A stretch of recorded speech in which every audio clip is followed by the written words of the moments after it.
இயேசுவில் பிரியமான சகோதர சகோதரிகளே, தர்மியான நாளில் ஆண்டவருடைய பிரசன்னத்திலே கூடி வந்திருக்கிற உங்கள் ஒவ்வொருவரையும் ஆண்டவருடைய பெயராலே வாழ்த்தி வரவேற்கிறோம். Price the Lord. ஒரு திருச்சாப்பூர் சமூகத்திற்கு இது ஒரு நல்ல மகிழ்ச்சியான நாள். ஏன்னா நம்ம வருடம் ஒரு விழா எடுத்து கடவுளுக்கு நன்றி செலுத்துகிறோம். அதனாலதான் தந்தை அவங்களுடைய முன்னுரையில திருப்பலியினுடைய துவக்க வார்த்தைகளாக அவங்க நன்றி பலியாக இதை நம்ம ஒப்பு கொடுக்கிறோம் அப்படின்னு சொன்னாங்க. அப்போ இந்த நன்றி பலியை நாம் ஒப்பு கொடுக்கிற இந்த சிறப்பான நேரத்துல இந்த திருவிழா ஏன் கொண்டாடப்படுகிறது? எல்லா ஊர்லயும் திருவிழா கொண்டாடிட்டே இருப்பாங்க. திருவிழா ஏன் கொண்டாடப்படுகிறது? எதற்காக இந்த திருவிழா நம்ம கொண்டாடணும்? இவ்வளவு செலவு பண்ணணுமா? இவ்வளவு செலவு பண்ணி ஒரு திருவிழாவை நம்ம கொண்டாடி வான வேடிக்கை, தட்டு இதுனது தாரை தப்பட்டை எல்லாம் வச்சு கடைசியில் சாப்பாடு சாப்பிட்டுட்டு தட்டை கழுவி கவுத்து போட்டுட்டு அப்பாடா அப்படின்னு படுத்து தூங்குறதுக்கு தான் திருவிழாவா? நிறைய ஊர்களில் அப்படிதான் நடந்துட்டு இருக்குது.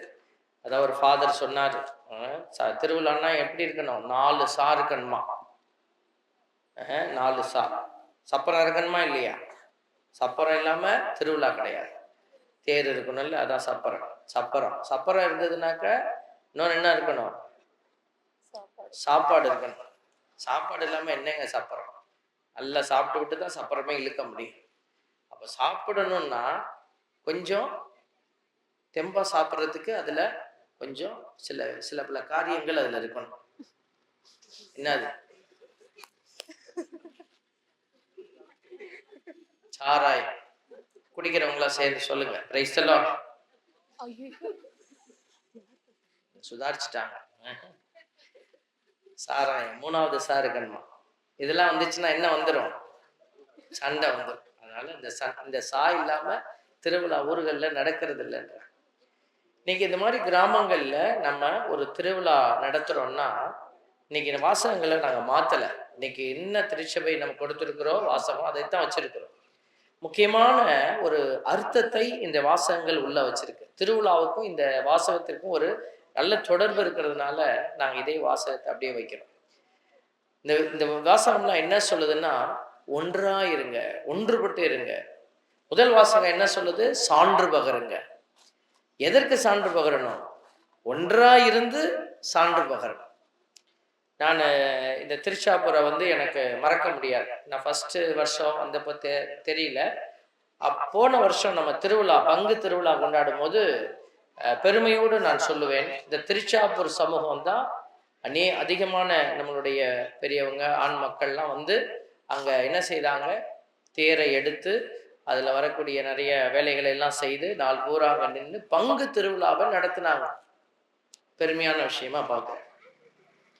இந்த வருஷமும் கண்டிப்பா நீங்க செய்வீங்கன்னு நான் நம்புறேன். நாம இருப்போம்னா தெரியல, ஆனா நீங்க இருப்பீங்க. கண்டிப்பா நீங்க இருந்து புது ஃபாதர் வருவாங்க, அவங்களோட சேர்ந்து செய்யணும். அப்போ இந்த ஒன்றுபடுதல், அப்போ நீங்க வந்தது ஏதோ நம்ம வேலையை செய்ய யாரோ ஒருத்தன் வந்தான்ப்பா செஞ்சு விட்டு போயிட்டான்ப்பா அப்படின்னு நாங்க நினைக்கல. ஒரு பங்கு சமூகத்தோடு நீங்க இணைந்து செயல்படுகிற போது அவ்வளவு மகிழ்ச்சி. இப்போ அதனாலதான் இந்த திருவிழாக்களை நாங்க என்ன செய்யறோம்னா அதை நாங்கள் ஆதரிக்கிறோம். செய்யுங்க. இப்ப ஃபாதர் நம்மெல்லாம் ஒரு 3-4 வில்லேஜ் திருவிழான்னு எடுக்கிறது. நெய்தலூர், இந்த ஊரு நெய்தலூர் கூட இன்னும் திருவிழா வைக்கவே இல்லை. இப்பதான் கோயில் கட்டி இருக்கிறோம், இனிமேல் தான் வைப்பாங்க. ஆனா நீங்க தொடர்ச்சியா பண்ணிட்டு இருக்கிறீங்க. ஃபாதர் 18 பட்டிக்கும் சொந்தக்காரர், மணப்பார் VF. அதனால 18 பட்டி சுத்தி வருவார். அதனால நிறைய திருவிழாவை பார்ப்பாரு, பிரச்சனையை பார்ப்பாரு, நிறைய சாவை பார்ப்பாரு. சாவுன்னா அந்த சாவு இல்லை, இந்த சாவை 4 சா சொன்னல அதை பார்த்துக்கிட்டு இருப்பாங்கன்னு நினைக்கிறேன். அதனால பாருங்க, அப்ப எங்க மனசுக்குள்ள இருக்கிற ஏன் இப்படி நாங்க திருவிழாக்களை வைக்கிறதுக்கு திருச்சபை அனுமதிக்குது. குருக்கள் நாங்களும் உங்களுடைய திட்டத்தோட இணைஞ்சு போறோம். அப்ப என்ன அர்த்தம்? எதற்காக நாங்க இணைஞ்சு போனோம்? நீ திருவிழா கொண்டாடிக்கப்பா, என்னை விட்டுருப்பா அப்படின்னு நாங்க படுத்து கிடக்கலாம்ல ரூம்ல. இப்ப எதுக்கு குருக்கள் இதை அங்கீகரிக்கிறாங்க, எதுக்கு ஒத்துழைப்பு கொடுக்குறாங்கன்னா, அந்த ஒற்றுமை. குடும்பம் எல்லாம் சேர்ந்து முடக்கிக்கிட்டு கிடக்கிறது, முணங்கிக்கிட்டு கிடக்கிறது, திருச்சாப்பூர்ல இல்லைன்னு யாரும் சொல்ல முடியாது. அப்படிதானே? ஊருன்னா அப்படித்தான் இருக்கும். வீட்டுக்கு வீடு வாசப்படி இருக்கத்தானே செய்யும். அதனால திருவிழா நாட்களை நீங்க இப்படி இப்படி போகும்போதே எங்களுக்கு தெரியும். நீங்க வந்து கதையெல்லாம் சொல்ல வேண்டாம். நாங்க எல்லாத்தையும் பார்த்துட்டு தான் இருக்கிறோம். அப்போ நாங்க வந்து கண்டுபிடிச்சிருவோம். இதெல்லாம் உங்கள்கிட்ட கேட்கறது இல்லை. ஆனா ஊருன்னா அப்படித்தான் இருக்கும். அப்ப திருவிழா நாட்கள்ல நம்ம என்ன செய்யணும்?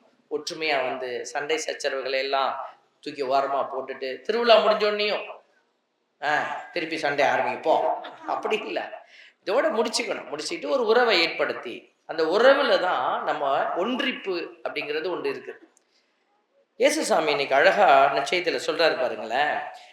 நாம் ஒன்றாய் இருப்பது போல அவர்களும் ஒன்றாய் இருக்குமாறு நீர் எனக்கு அருளிய மாட்சியை நான் அவர்களுக்கு அளித்தேன். இதை மட்டும் நீங்க மனசுல வச்சுக்கங்க போதும். கடவுள் எதுக்கு அவருடைய மாட்சியில நமக்கு பங்கு கொடுக்கிறாரு? என் தோரணைய பாக்குறியா அப்படின்னு காட்டுறதுக்கா? நம்ம பெருமையை காட்டுறதுக்காக இல்லை, நம்மளுடைய அதிகாரத்தை காட்டுறதுக்கு இல்லை. அவருடைய மாட்சியில நமக்கு பங்கு கொடுத்திருக்கிறாருன்னா நாம், அதாவது தந்தையும் மகனும் ஒன்றாய் இருப்பது போல இவர்களும் ஒன்றாய் இருக்குமாறு. அப்ப இது யாருடைய விருப்பம்?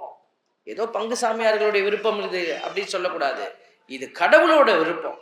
அதனாலதான் நம்ம இந்த அடையாளத்தையே போடுறோம். தந்தை மகன் தூய ஆவியாரின் பெயராலே அப்படின்னு சொல்ற அந்த அடையாளமே அந்த மூவரு கடவுள் ஒன்றாய் இருக்கிறாரு. அந்த ஒன்றிப்புலதான் நமக்கு நிறைவு, அந்த ஒன்றிப்புலதான் மகிழ்ச்சி, அந்த ஒன்றிப்புலதான் நமக்கு ஆசீர்வாதமே இருக்குது. அதனால இந்த ஊர்ல நீங்க தனியா கோபுரம் கட்டி நான் பாரு தனியா நிப்பேன்னா அது உன் தலையில சாபம். பாபேல் கோபுரத்தை கட்டினாங்க அன்னைக்கு. இந்த பைபிள்ல நம்ம தொடக்க நூல்ல வாசிக்கிறோம்ல, பாபேல் கோபுரத்தை கட்டினாங்க. ஏன் பாபேல் கோபுரத்தை கடவுள் உடைச்சு போட்டார்? அவங்க மொழியெல்லாம் மாத்தி விட்டு அவங்கள குழப்பத்தை உண்டு பண்ணி கடவுளை என்ன செய்துட்டாரு? அந்த டார்கெட்டை, அவங்க நினைச்சு கட்ட விரும்பின அந்த கட்டடத்தை உடைச்சு போட்டார். அது எழும்பவே இல்லை. காரணம் என்னன்னா அது அவர்களுடைய தனிப்பட்ட பெருமையின் அடையாளமா அது இருக்க விரும்பியது. அவங்க அப்படிதான் வைக்க விரும்பினாங்க. தனிப்பட்ட பெருமையை ஆண்டவர் உடைத்தறிவார். ஆண்டவர் ஒன்றாய் செயல்படுகிற காரியத்தை அவர் ஆசீர்வதித்து உயர்த்துவார். இதுதான் கடவுளுடைய திட்டம்.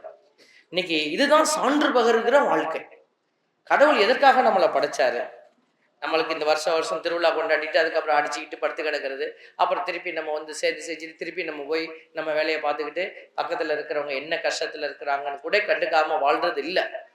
கடவுள் நம்மளை சான்று பகர. முதல் வாசகத்துல பவுலடியார் பாருங்க எவ்வளவு கஷ்டப்பட்டாரு, அடிபட்டாரு.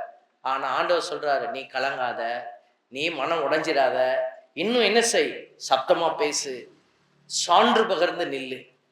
அதைத்தான் பவுலடியார் செய்தார். இன்னைக்கு இங்க இருக்கிற நம்ம எல்லோருமே, அதாவது கிறிஸ்தவர்களா இருக்கிற திருமுழுக்கு பெற்றிருக்கிற பிள்ளைகள், என்ன கடவுள் நமக்கு எல்லாத்துக்கும் ஒரு வேலை கொடுக்குறாருன்னா சான்று பகருங்க. சான்று எங்க பகரணும்? நம்மை சுற்றிலும் நிறைய நம்பிக்கையாளர்கள் வாழ்றாங்க. அப்போ இவங்க மத்தியில நீங்க ஒற்றுமையா, நம்ம வந்து அன்போட, நம்ம பலருக்கு உதவி செய்கிற நல்ல சாட்சியா நிக்கிறோம்னு வச்சுக்கோங்களேன், அதுதான் சான்று பகருது. இதை நான் தனியா என்கிட்ட இருக்குது, நான் காசு போட்டு செஞ்சுட்டு போயிட்டே இருக்கிறேன், தனியாவும் செய்யலாம். ஆனா ஆண்டவருக்கு அது தேவையில்லை. நீங்க 2 பேரும் சேர்ந்து வந்து அந்த ஒரு வேலையை, ஒரு நல்ல விஷயத்தை செய்தீங்கன்னா அதுல தான் கடவுளுடைய ஆவியானவர் செயல்படுறாரு. இப்ப நாங்கள் குருக்கள்லாம் இருக்கிறோம், எங்க மறை மாவட்டம் இருக்குது, பிஷப் எங்களுக்கு அதிகாரி. நீங்க நினைக்கிறீங்களா எங்களுக்கு எல்லாத்துக்குமே நாங்க வந்து எல்லாருமே வந்து ஒத்துமையில் அப்படியே இருக்கிறோம். ஆனா எப்படி இருக்கிறோம்? ஒவ்வொருத்தருக்கும் ஒவ்வொரு எண்ணம், ஒவ்வொருத்தருக்கும் ஒவ்வொரு விதமான மனநிலை. ஆனாலும் நாம என்ன செய்யறோம்? அந்த ஒன்றிப்புல தான். நாங்க மீட்டிங் போடும்போது சில வாக்குவாதங்கள் வரும், கருத்து வேறுபாடுகள் வரும். ஆனா எல்லாத்துக்கும் மத்தியில நாம ஒரு முடிவு இணைந்து, நீ என்ன சொல்லு, சண்டை சச்சரவுகள் இருந்தாலும் நம்ம இணைந்து பேசி ஒரு முடிவு எடுக்கிறோம் பாருங்க, அதுதான் ஆவியானவருடைய ஆசீர்வாதம். திருச்சபை அப்படித்தான் சந்திச்சது.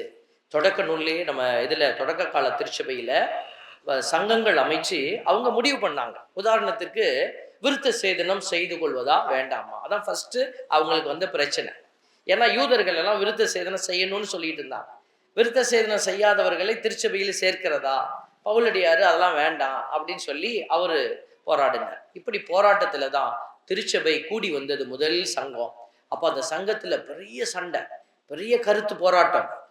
அப்போ கடைசியில அந்த போராட்டங்களுக்கு மத்தியில தான் ஆவியானவர் செயல்பட்டு நல்ல முடிவுகளை இந்த திருச்சபைக்கு கொடுத்து இன்னைக்கு நம்ம எல்லாம் பெருமையோட அந்த கத்தோலிக்க திருச்சபையில நிக்கிறோம் அப்படின்னா அதுக்கு பின்னாடி இருக்கிறது இந்த மாதிரி இணைந்து அவர்கள் செயல்பட்ட விதங்கள்ல தான். அப்ப நீங்களும் இந்த கிராமமும் ஆசீர்வதிக்கப்பட்ட கிராமமா இன்னும் உயரும் எப்போ நாம கருத்து வேறுபாடுகள் இருந்தாலும் ஒன்றுபட்டு வாழ முயற்சிக்கிற போது, நம்ம ஒன்றுபட்டு ஒரு முடிவு எடுக்கிற போது. 1 பேதுரு 2:9 சொல்லுது. 1 பேதுரு அடிகளார் அவருடைய தலையில தான் இயேசு சாமி திருச்சபையை கட்டினாரு. அவரு தான் சொல்றாரு, நீ தெரிந்தெடுக்கப்பட்ட வழிமரபு, மற்றவங்களை மாதிரி நம்ம வாழக்கூடாது, நீங்க செலக்டட் பர்சன். இப்போ எப்படி குருக்களை நீங்க செலக்ட் பண்ணி இந்த உலகம் நமக்கு குரு அப்படின்னு வச்சிருக்குன்னா நீங்க எல்லாம் எங்களை பாக்குறீங்க, ஒரு சாமியார் இப்படி பேசலாமா, ஒரு சாமியார் இப்படி செய்யலாமான்னு சொல்றீங்க இல்லையா? அதே மாதிரி ஒரு கிறிஸ்தவன் இப்படி பேசலாமா, ஒரு கிறிஸ்தவர் இப்படி வாழலாமா? அப்ப நம்ம எல்லாருக்குமே இந்த பொறுப்பு. அதான் தெரிந்தெடுக்கப்பட்ட வழிமரபு, அரச குருக்களின் கூட்டம். இயேசு கிறிஸ்துவினுடைய குருத்துவத்தை நீங்க பெற்றிருக்கிறீங்க திருமுழுக்கின் பொழுது. அரச குருக்களின் கூட்டம், தூய மக்களினம், எல்லாரும் எப்படி வேணாலும் வாழலாம் அப்படின்னு வாழ்றப்போ நீங்க மட்டும் இப்படித்தான் வாழணும், கடினமான பாதை, இடுக்கமான வாயில் வழியை நுழையுங்கள்னு சொன்ன இயேசுவின் வார்த்தையை நம்ம உள்ள வாங்கி வாழ்றது. அதுதான் ரத்தம் சிந்துகிற ஒரு நிலை. ரத்தம் சிந்துற இடத்துலதான் பரிசுத்தம் இருக்க முடியும். அதுதான் தூய மக்களினமா வாழ ஆண்டவர் அழைக்கிறார். தூய மக்களினா கோயிலுக்கு குளிச்சு மொழிவிட்டு நல்லா செண்டு போட்டுக்கிட்டு வர்றதில்லை, அந்த அடையாளம் அல்ல தூய மக்களினம் அப்படிங்கிறது. ஆண்டவருக்காக நீங்க ரத்தம் சிந்துகிற பிள்ளைகளா இருக்கணும். இந்த ஊர்ல நம்ம கிறிஸ்தவர்கள்னு இல்லை, மற்ற யாரும் துன்பப்பட்டாங்கன்னா நீங்க ஓடி போய் நிக்கணும். அங்க யாராவது ஒருத்தர் தனிமைப்படுத்தப்படுறாங்க, அங்க ஒரு இறப்பு, ஒரு கஷ்டம், நீங்க அங்க நின்று அவங்களோடு சேர்ந்து ரத்தம் சிந்தணும். அதுதான் தூய மக்களினம். அடுத்தது சொல்றது அவரது உரிமை சொத்தான பிள்ளைகள். அடுத்த வார்த்தை பாருங்க, நீங்க ஆண்டவருடைய உரிமை சொத்து. நீ எதை இழந்தாலும் ஆண்டவர் உன்னை இழக்க மாட்டார். அப்போ என்னுடைய அப்பா சொத்து வச்சிருக்கிறாருன்னா அவருடைய சொத்தை காவந்து பண்றது என்னுடைய பெருமை இல்லையா? அதே மாதிரி பிதாவினுடைய வேலையை செய்யறது தான் நமக்கு பெருமை. இதுதான் இயேசு செய்தாரு. அப்ப இன்னைக்கு அந்தோனியாருடைய விழாவை துவங்கி இருக்கிறோமே, இந்த அந்தோனியார் யாரு? அந்தோனியார் வேலை செஞ்சது எல்லாமே இயேசுவுக்கு சான்று பகர்ந்தார். ஆனா மாட்சி யார் கொடுக்கிறார்? தந்தை கொடுக்கிறாரு. அந்தோனியாரை மாட்சிப்படுத்துறது யாரு? தந்தை. ஏன் மாட்சிப்படுத்துறாரு? இவர் வாழும் பொழுது தந்தை தந்தை. இன்னைக்கு நிறைய குழப்பங்கள் வந்துகிட்டு இருக்குது இல்லையா கிறிஸ்தவத்திலேயே. தந்தை தான் கடவுள், ஜெகோவா விட்னஸ் அப்படி சொல்றாங்க. இயேசுதான் அப்படின்னு இயேசுவை மட்டும் சொல்றவங்க இருக்காங்க. தூய் ஆவிதான் அப்படின்னு சொல்லி தூய் ஆவி. நம்ம 3 பேரையும் சேர்த்து வச்சிருக்கோம். இந்த 3 பேரும் 3 விதமா இந்த திருச்சபையில செயலாற்றி கொண்டு இருக்கிறாங்க. இப்ப இந்த அந்தோனியார் யாருக்கு சான்று பகர்ந்தார்? இயேசுவுக்கு சான்று பகர்ந்தார். தந்தையை அவரு வேண்டான்னு சொல்லிடல. ஆனா இயேசு கிறிஸ்து வழியாக, இயேசு கிறிஸ்துவை போல தன்னை அவர் இந்த உலகத்துக்கு படைத்ததுனால இயேசு கிறிஸ்து வழியாக தந்தையை மாட்சிப்படுத்தினாரு. அதனால தந்தை மகனை மாட்சிப்படுத்தியது போல அந்தோனியாரையும் மாட்சிப்படுத்தி கொண்டிருக்கிறார். அதனாலதான் இந்த ஆலயத்துல நீங்கள் ஜெபிக்கிற ஜெபங்களுக்கு அந்தோனியார் வழியாக தந்தை பதில் கொடுத்துக்கிட்டே இருக்கிறாரு. அற்புதங்கள் இந்த ஆலயத்துல நடக்கும். நீங்க உண்மையா உறுதியா வேண்டி பாருங்க. ஆண்டவருக்கு மாட்சி கொடுக்கிற பிள்ளைகளா ஏதாவது நீங்க செய்து பாருங்க.